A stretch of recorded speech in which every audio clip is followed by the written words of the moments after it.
Voilà donc cet enseignement qui porte le titre Dieu emportera les méchants dans la tempête. Alors ce sujet pour parler de la vengeance de Dieu, mais aussi pour vous encourager à vous, euh, à vous souvenir, à savoir que tous les malheurs qui vous arrivent, qui sont liés à vos adversaires, à l'adversité, à ceux qui vous maudissent, à ceux qui vous persécutent, toutes ces choses seront, euh, toutes ces choses seront jugées, seront condamnées. Toutes ces personnes ne resteront pas comme ça, sans aller devant un jugement, sans aller devant un trône. Et s'ils sont coupables, aucun, aucun ne sera libéré. Aucun ne sera libéré. Les coupables seront condamnés. Les coupables seront condamnés. Il n'y aura aucune injustice devant le Dieu vivant. C'est-à-dire personne, tous ceux qui méritent d'aller en prison iront en prison. Tous ceux qui méritent la condamnation éternelle iront à la condamnation éternelle. Donc tout ça pour dire que par rapport à tout ce qui peut se passer dans ta vie, eh bien sache que nous avons dans la parole de Dieu, on va le lire ensemble, nous avons des points hyper importants dans la parole de Dieu qui nous rappellent des choses qui réjouissent le cœur des enfants de Dieu. Alors je vais essayer d'allumer un petit peu, je m'excuse.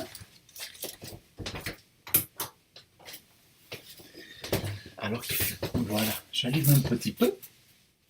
Alors je vais lire un passage, quelques passages de la Bible. Alors, il y a des choses, Dieu dit justement qu'il y a des personnes qui sont mauvaises, vraiment méchantes dès leur naissance.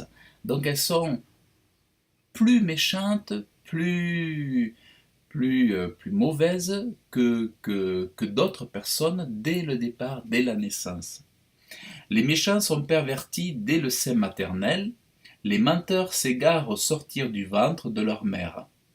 Ils ont un venin pareil au venin d'un serpent, une vipère sourde qui ferme son oreille, qui n'entend pas la voix des charmeurs du magicien le plus habile. Alors il y a du venin de serpent, donc c'est vraiment, Dieu vraiment parle d'eux comme une race de serpents, c'est-à-dire une race à l'image du diable, donc comme des fils du diable, quoi.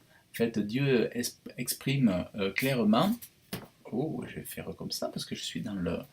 Dieu exprime clairement qu'il y a comme une race qui est semblable des personnes, donc des personnes qui sont semblables à des êtres très méchants, qui sont là pour faire beaucoup de mal autour d'eux, qui sont là pour détruire les gens, et qui en apparence sont ordinaires, sont comme les autres, mais en réalité ils sont là, ils naissent pratiquement pour détruire, mais il ne s'agit pas uniquement de détruire des chrétiens. Vous avez aussi plein de gens qui ne sont pas chrétiens et qui sont malmenés, qui sont détruits par des mariages, détruits par parfois des unions hors mariage, mais vous avez des personnes qui vont avoir des enfants avec des personnes comme ça et qui vont passer leur vie à souffrir des dégâts à cause qu'elles auront eu des relations sexuelles et elles se seront engagées avec des personnes qui au fond étaient là pour les détruire, parce que ce sont des personnes qui sont là pour détruire les enfants de Dieu, mais aussi toute, voilà, que je dis enfants de Dieu, c'est aussi toute créature de Dieu. Et donc, il y a vraiment des gens qui naissent comme ça. Dieu les appelle ils ont ils parlent de vipères, euh, ils ont un venin pareil au venin d'un serpent, donc c'est des gens qui ont dans la bouche ce venin. C'est vraiment, on retrouve dans le jardin d'Éden, le serpent, l'image du serpent qui est le diable, le tentateur, celui qui a fait pécher nos ancêtres, Adam et Ève. Et il y a ces gens qui sortent déjà du ventre de leur mère et qui, dès le départ, on les voit comme des bébés, ce sont des bébés, mais au fond, il y a déjà en eux ce plus de mal, plus de haine que dans la majorité d'autres personnes. Alors, il y a mal et mal, il y a péché et péché, mais il y en a qui aiment à vivre pour faire du mal. Il y en a d'autres qui disent, mais pourquoi je fais du mal? Pourquoi je détruis? Et là, ils sont dans le regret, ils sont dans l'incompréhension. Mais d'autres travaillent, mettent toute leur énergie pour détruire, pour tromper, pour manipuler, pour accuser et pour blesser avec leurs lèvres, avec leur bouche. Et puis aussi pour frapper. Frapper avec leurs poings, frapper avec leurs pieds, frapper avec les regards, frapper avec leurs paroles. Donc il y a vraiment de la violence, euh, plusieurs degrés de violence. Il y a des violences très très fortes pour ce que Dieu appelle ici, dès le départ, les méchants sont pervertis dès le sein maternel, les menteurs s'égarent au sortir du ventre. Donc déjà, au sortir du ventre, les menteurs aussi, le mensonge, celui qui ment se trompe lui-même, mais là où le menteur fait du mal à autrui, c'est lorsqu'il il ment volontairement, tout le temps, systématiquement, pour tromper son prochain. Et le mensonge, c'est vraiment aussi quelque chose qui... C'est la tromperie. La tromperie, c'est raconter des histoires, raconter n'importe quoi pour arriver à leurs objectifs. À leurs objectifs. Donc on vous raconte n'importe quoi, on nous raconte n'importe quoi pour, au fond, nous manipuler. C'est la manipulation. Donc le mensonge, c'est vraiment pas uniquement le mensonge n'est pas uniquement il n'y a pas uniquement ce mensonge dans le cadre familial ou amical, mais il y a ce mensonge aussi en politique, ce mensonge en économie, ce mensonge à des hauts niveaux de la société qui entraîne des complots contre le peuple, qui entraînent des manipulations contre le peuple, qui entraînent des guerres contre le peuple, des famines contre le peuple. Donc tout ça, c'est pour détruire. Et ils le sont dès leur bas âge, dès le sein maternel, dès le sortir de leur ventre. Ils ont un venin, pareil au venin d'un serpent, d'une vipère sourde qui ferme son oreille, qui n'entend pas la voix des charmeurs du magicien le plus habile. Donc, et en plus, euh, il résiste même aux magiciens, c'est pour dire. Donc, ils sont tellement ancrés, forts dans leur méchanceté, qu'ils ne se laissent même pas amadouer par la magie.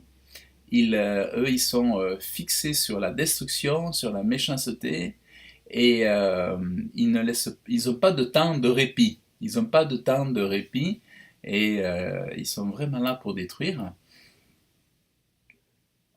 Alors, là, on voit, qu'est-ce qu'on voit?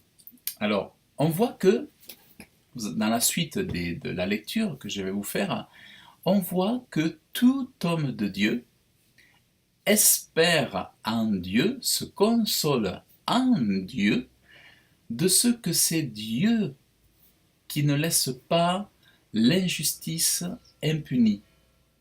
En fait, la réjouissance, la consolation d'un enfant de Dieu, d'une enfant de Dieu, c'est que Dieu ne laisse pas le mal impuni.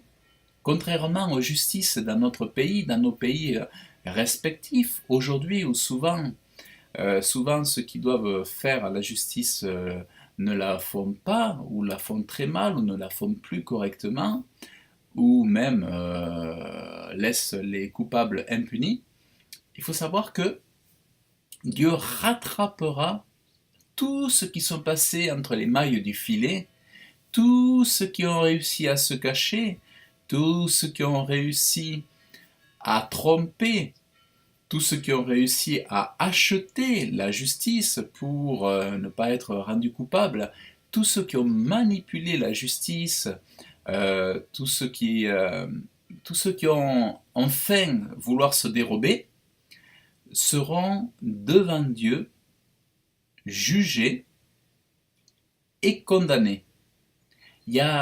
Devant Dieu, il n'y a personne qui pourra échapper. Personne ne pourra échapper.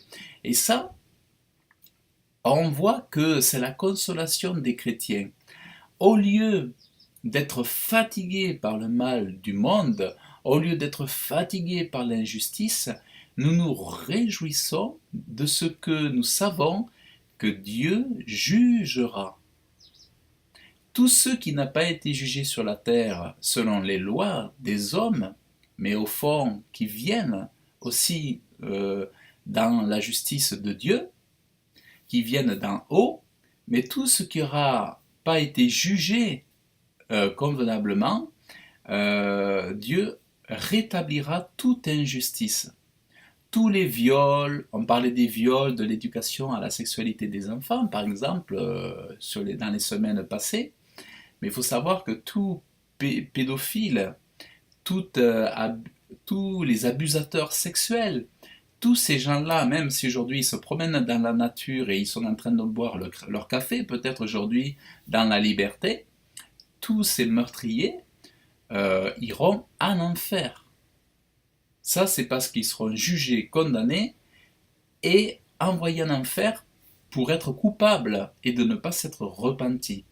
Non seulement la législation dans les lois, selon les lois en vigueur de leur pays, ne les auront pas condamnés ou libérés comme c'est le cas en France de beaucoup de pédophiles, mais nous verrons que Dieu ne les oubliera jamais. Un coupable sera pris, il paraîtra devant le trône de Dieu, il sera condamné coupable, et là, ça sera à perpétuité de siècle en siècle. Donc, un coupable qui ne s'est pas repenti avant sa mort sera condamné à l'enfer et à la géhenne de feu. Donc, c'est bien dommage que les coupables ne soient pas condamnés, parce que s'ils étaient condamnés, ils auraient le temps de se repentir peut-être dans leur prison, comme c'est souvent le cas.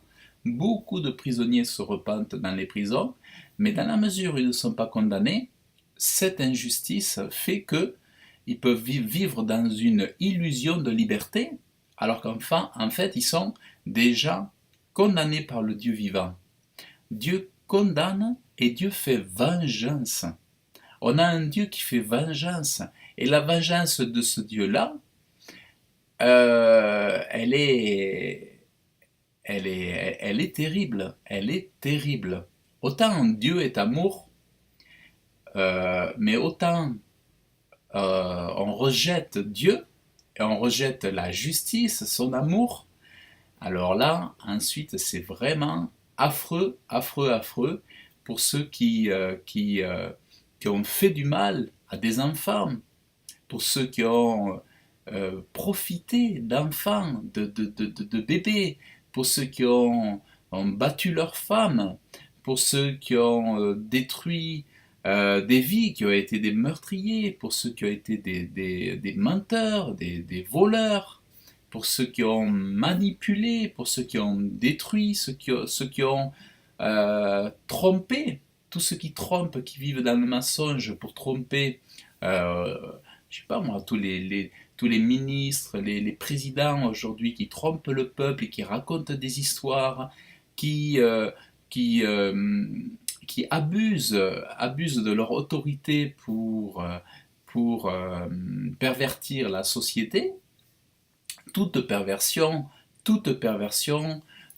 toute loi corrompue, toutes ces choses-là, toutes ces injustices, tous ceux qui participent de près ou de loin seront jugés, seront condamnés par le Dieu vivant. Tous ceux qui ne respectent pas les lois divines, les lois d'amour, parce que c'est des lois universelles d'amour, des lois divines expliquées, exprimées. La justice de Dieu, elle est exprimée dans sa Bible. Quiconque, tout le monde n'est pas... chacun devrait être au courant des lois divines. La Bible est là. Tous les hommes devraient se mettre en accord. Les hommes se devraient mettre en accord. Les institutions, les autorités devraient se mettre en accord avec le Dieu vivant. Mais là où il y a ce désaccord, toute personne morale, physique je veux dire, qui fait des lois d'iniquité, de péché, des lois de malheur, qui font des choses pour rendre esclave le peuple, pour le dominer, pour le contraindre, le forcer, pour l'appauvrir, pour le voler, pour le manipuler. Toutes ces choses-là, à échelle nationale ou à échelle mondiale, tous ceux qui sont à l'origine de ces choses, et même tous ceux qui sont esprits, donc tous les esprits méchants, donc tous les démons, tous les diables, toutes ces choses-là, tous ces êtres-là, qu'ils soient visibles ou invisibles, qu'ils soient faits de chair ou d'esprit ou esprit, tous ces êtres-là seront condamnés, mais ils sont déjà condamnés quand il n'y a pas de repentance. Alors, les démons ne peuvent pas se repentir, ne peuvent pas être pardonnés, ni le diable, c'est fini pour eux, mais les hommes peuvent encore se repentir.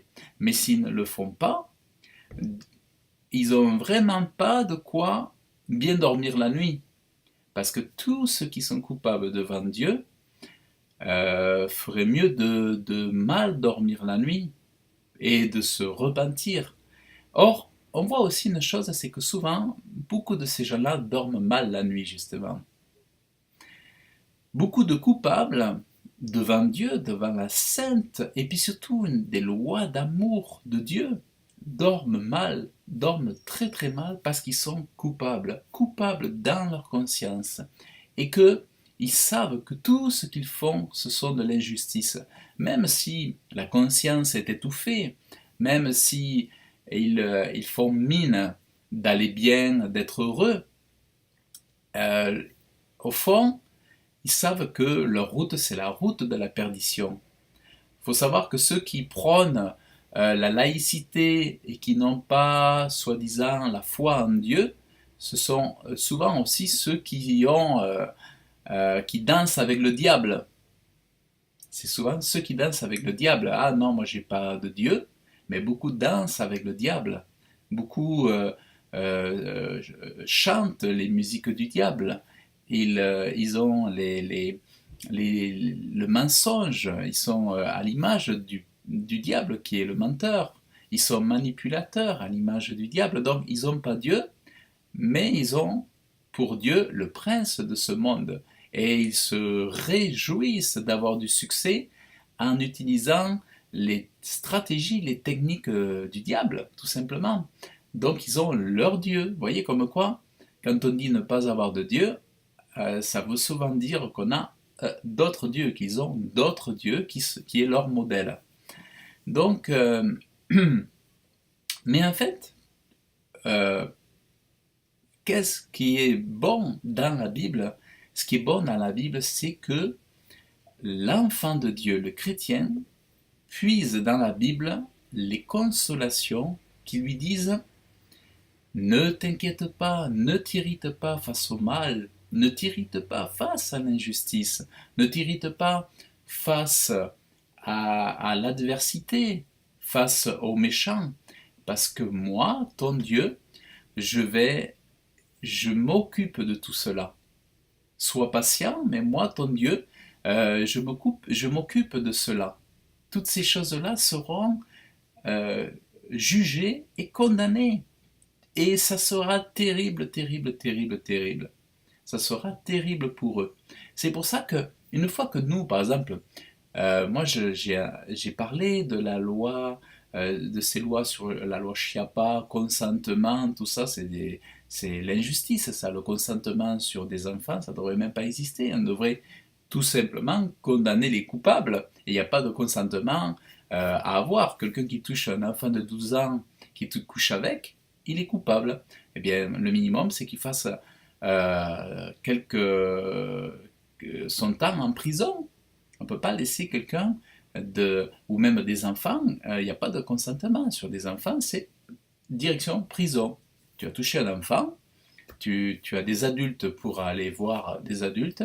Si tu touches un enfant, tu es condamné, tu vas en prison. Il n'y a pas à discuter avec des choses comme ça. Donc en fait, c'est tordu, volontairement c'est tordu, pour nous faire perdre du temps à discuter, mais en réalité, plus c'est clair, plus c'est droit, plus c'est direct, et plus c'est simple à comprendre, et plus on peut, voilà, tout simplement prendre des décisions claires, définitives, directes, et condamner les méchants sans tourner autour du pot.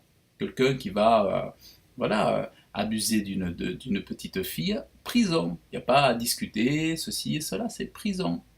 Donc, euh, voilà, il y a bien des gens qui sont attrapés pour des vols de tomates, qui payent des amendes. Il y en a qui sont attrapés pour des vols de bijoux. Bon, mais ça, il y a des choses qui doivent être condamnées et qu'aujourd'hui, ça tourne autour du pot avec des mots, avec des phrases pour perdre du temps, tout le monde perd son temps, mais en réalité, l'injustice devrait être punie. Il n'y a pas à tourner autour du pot. Et Dieu voit ça, tout ça c'est ça c'est de l'injustice, tout ça c'est toute cette injustice sera jugée, condamnée par Dieu. Mais nous, notre part, ce que je voulais dire tout à l'heure, c'est que notre part, nous, c'est de parler, c'est de le dire. Dieu dit, est-ce en vous taisant que vous rendez la justice? Alors nous, on ne se tait pas, on parle, mais une fois qu'on a fait notre part, on se réjouit. On se réjouit parce qu'on sait, on sait, on a la pensée de Dieu, on sait que une fois qu'on a parlé, tout le fardeau du monde, tout le péché du monde ne repose pas sur nous. Ce n'est pas à nous de porter ces choses et d'être dans la souffrance. C'est Dieu, il a tout porté, on lui remet tout cela. Nous, on parle, on informe, on réveille, on réveille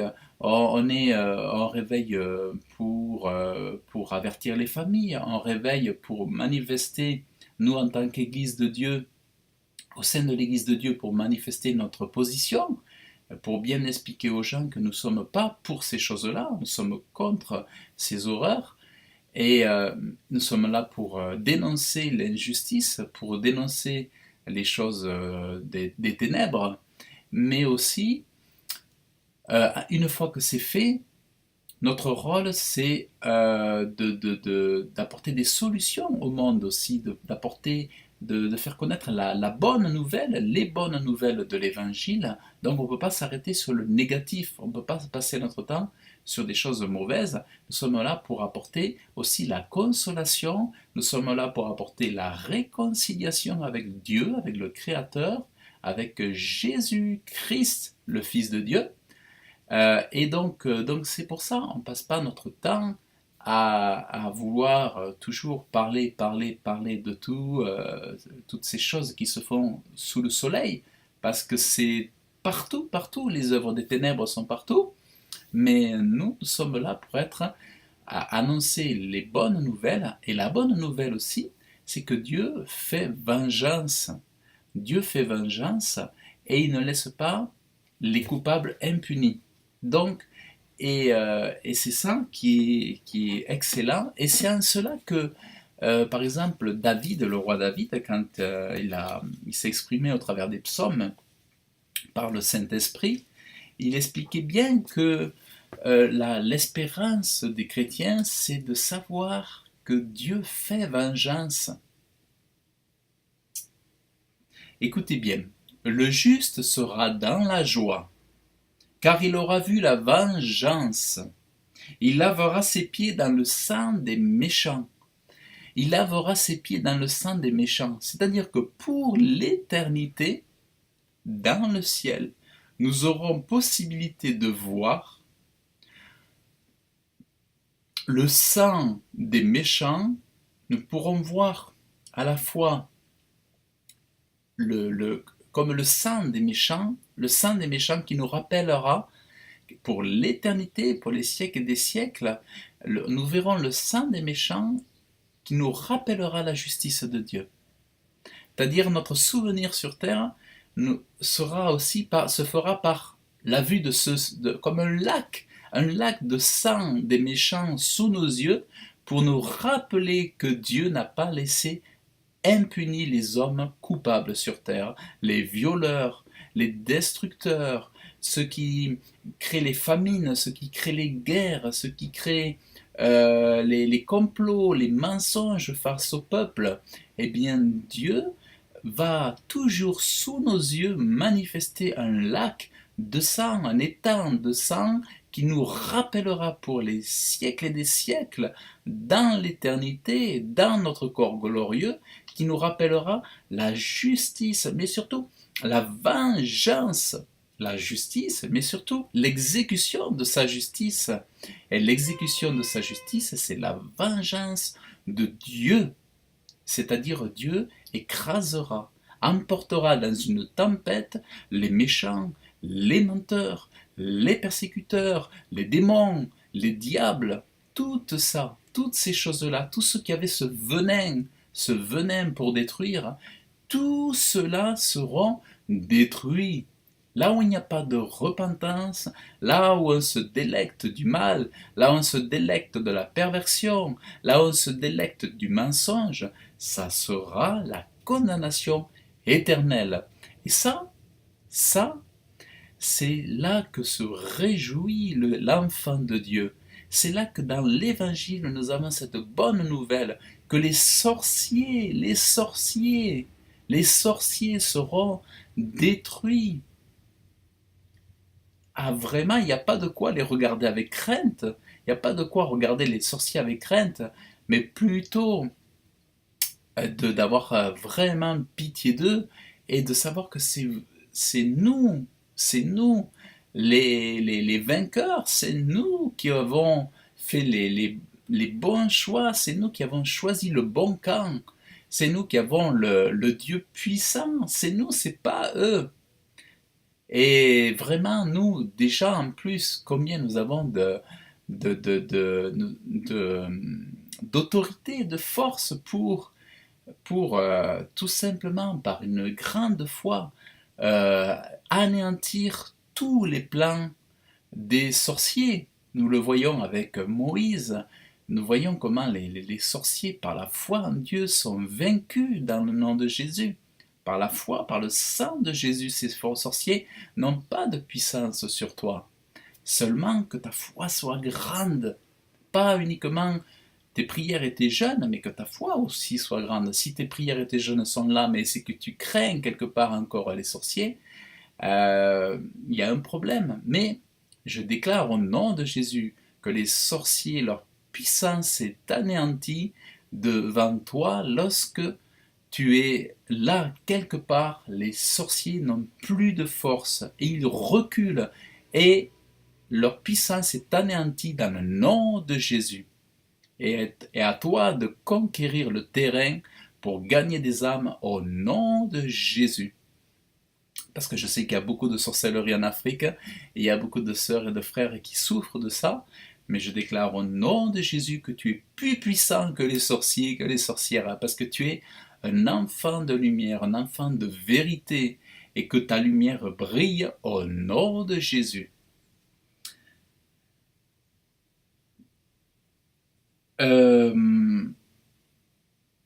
Oui, alors, le juste sera dans la joie, car il aura vu la vengeance. Il lavera ses pieds dans le sang des méchants, et les humains diront, oui, il y a une récompense pour le juste. Oui, il y a un Dieu qui exerce le jugement sur la terre. Et ça c'est puissant. Ça c'est puissant pour consoler tous les enfants de Dieu. Il faut savoir que plus tu vas servir Dieu, plus tu vas rencontrer d'opposition. Plus tu vas être sur le devant de la scène, plus tu vas avoir besoin de discipline, plus tu vas avoir besoin d'obéissance pour avoir le revêtement nécessaire, pour avoir les outils, les armes spirituelles nécessaires. Donc, en fait, plus tu seras sur l'avant de la scène en tant qu'enfant de Dieu, plus tu as besoin d'une communion, d'une intégrité avec Dieu, d'un engagement avec Dieu, plus tu as besoin d'une consécration avec Jésus-Christ. Plus tu es devant la scène et plus tu prends de coups. Plus tu es celui qui apporte, je sais pas, la bonne parole, la prédication, tu apportes le message, tu apportes les révélations, donc tu es attaqué. Ceux qui portent la nouvelle, que ce soit les apôtres, les prophètes, sont attaqués et c'est eux qui sont emprisonnés, c'est eux qui sont attaqués vraiment puissamment, mais dans toutes ces choses, en fait, nous verrons que la persécution se fait surtout pour ceux qui aiment Dieu. Mais de toute façon, même pour tous les enfants de Dieu, là c'est ça qui est super important, c'est que quelle que soit ta foi, quelle que soit ta relation avec Dieu, quel que soit ton engagement, il faut savoir qu'à tous les niveaux de toute façon, cette consolation est pour toi, c'est que Dieu jugera, condamnera les méchants qui sont autour de toi s'ils ne se repentent pas. Et là, le jugement de Dieu est terrible, terrible, terrible, mais il est parfait. Il est parfait. C'est-à-dire qu'il n'y a rien à redire dans ce que Dieu fera. C'est excellent. Excellent, excellent. Et dans l'éternité, nous verrons le jugement de Dieu. Et ça sera la récompense. Tu vois, notre récompense, c'est de savoir aussi que Dieu fera vengeance. Ça, c'est notre récompense. C'est-à-dire que tout ce que nous n'aurons pas pu mettre en prison pour nous avoir torturés, malmenés, moqués, eh bien Dieu, s'il ne se repentent pas, seront jugés, condamnés. Et ça, c'est notre récompense. C'est que personne n'échappera à Dieu. Personne. Tous les magiciens, tout ça, n'échapperont pas à Dieu.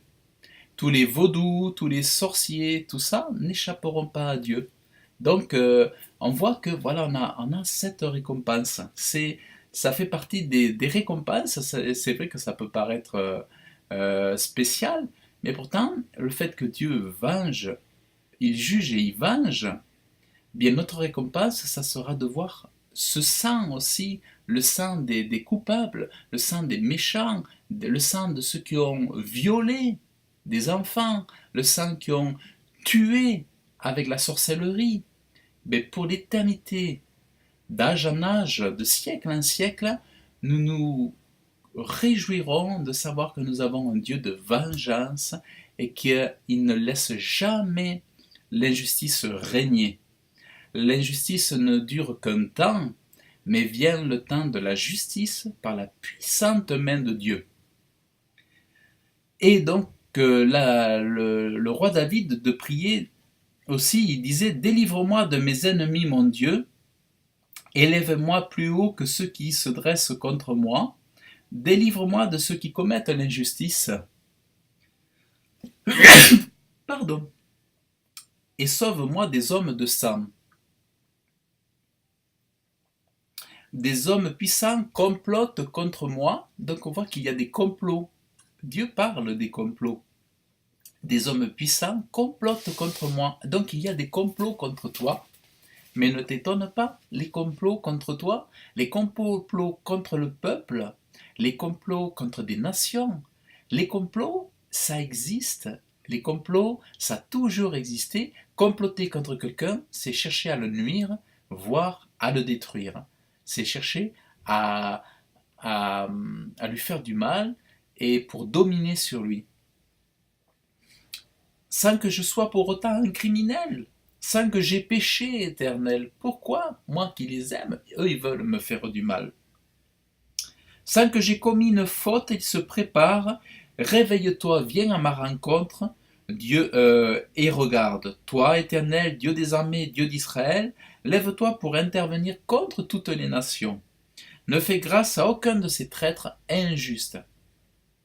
Ils reviennent le soir, ils grondent comme des chiens. Ils font le tour de la ville, voici que leur bouche écume. Des épées sont dans leurs lèvres.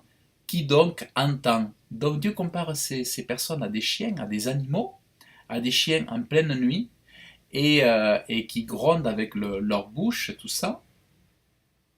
Des épées sont leurs lèvres, donc comme des vipères avec du venin. Donc, mais aussi des armes qui sortent de leur bouche. Donc avec leur bouche, ils détruisent pas uniquement avec leurs poings, mais ils détruisent avec le bruit de leur bouche, avec leurs paroles véhémentes, violentes, destructrices, accusatrices. Mais toi, Éternel, tu te ris d'eux.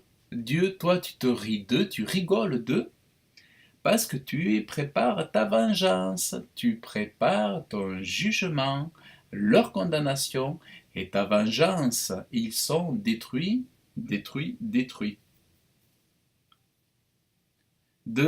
Tu te moques de toutes les nations, de sa force je me garde en allant vers toi, car Dieu est ma forteresse. Voilà, Dieu est ma forteresse. Donc en fait, c'est la promesse, c'est la bonne nouvelle, ça fait partie des bonnes nouvelles que Dieu est notre vengeance et que notre récompense, c'est de voir la condamnation de ceux qui sont vraiment méchants, sans se repentir, et qui passent leur temps à détruire, à tromper, à manipuler, à comploter contre le peuple. Et tout cela seront détruits. Et ça, c'est notre bonne nouvelle, c'est notre récompense. Et ça, c'est pour te dire que, je ne sais pas aujourd'hui, qu'est-ce qui te pèse, quel est ton fardeau, quels sont tes soucis. Peut-être as-tu des soucis pour ton couple, pour ta famille, pour tes enfants. Euh, à toi, à toi de, bien sûr, de prendre tes responsabilités. À toi de prendre tes responsabilités pour te protéger, mais protéger tes proches aussi. Mais à toi de ne pas te soucier des méchants, les, de ne pas non plus, comment dire, te dire, ah ben oui, mais à quoi bon être juste, à quoi bon être gentil, à quoi bon être aimable, puisqu'après tout, c'est eux qui dominent. À toi d'être bon, à toi d'être honnête, à toi d'être intègre, à toi d'être pur. Mais laisse les méchants être méchants. Toi, sois bon, sois doux, sois aimant, sois fort, sois combattant, guerrier de la foi, sois serviteur de Jésus-Christ, mais ne te laisse pas corrompre, ne te laisse pas transformer à l'image de ces méchants, mais toi résiste et demeure dans l'amour de tous les hommes, même de tes persécuteurs. Mais pour autant, ne te laisse pas faire par eux. Ne sois pas non plus, ne te laisse pas faire non plus par eux. Tu peux toi aussi utiliser tes armes spirituelles pour mener le bon combat. Il ne s'agit pas non plus de se laisser faire, il s'agit de toi, avec ton caractère, avec tes forces, avec avec ton énergie, avec ton courage, à toi de proclamer l'amour de Dieu, mais surtout de ne pas traîner non plus avec les mauvaises relations. Sépare-toi des mauvaises relations, fais du ménage dans ta vie, fais du ménage dans ton cœur, sépare-toi du péché pour que tu puisses aussi te réjouir de cette récompense que nous avons de voir que le méchant sera condamné. Mais tu ne peux pas te réjouir complètement si toi-même tu es copain avec le péché. Tu auras du mal à te réjouir de ces choses-là. Parce que tu étais toi-même là-dedans et tu te dis, mais à ce moment-là, moi aussi, je vais avoir un sacré problème. Donc, toi, vis vraiment pour l'amour de Dieu, vis vraiment pour l'amour de Dieu, vis comme Dieu te le demande dans sa Bible, et toi aussi, tu pourras te réjouir de ces choses extraordinaires. Donc, donc voilà, cette bonne nouvelle, les bonnes nouvelles dans la Bible sont nombreuses, mais ça c'est vraiment une consolation extraordinaire de savoir que rien ne restera impuni devant le Dieu vivant. Tous les violeurs, tous les meurtriers, tous les pédophiles, tous les destructeurs, tout ça, euh, ils n'échapperont pas devant le Dieu qui voit tout, qui sait tout, qui entend tout. Rien n'est caché devant le Dieu vivant. Et donc ça, c'est notre réjouissance. Merci Dieu Tout-Puissant, merci Dieu d'amour, je t'aime Père au nom de Jésus. Amen. Donc voilà, chers frères et sœurs, eh bien, je vous remercie de votre écoute. Que Dieu vous bénisse abondamment. Vous pouvez partager l'enseignement. Si vous avez apprécié, vous pouvez partager l'enseignement. Laissez vos commentaires. Et donc, voilà, je vous dis à très bientôt. Bonne journée ou bonne soirée. À très bientôt. Que Dieu vous bénisse abondamment dans le nom de Jésus. Amen.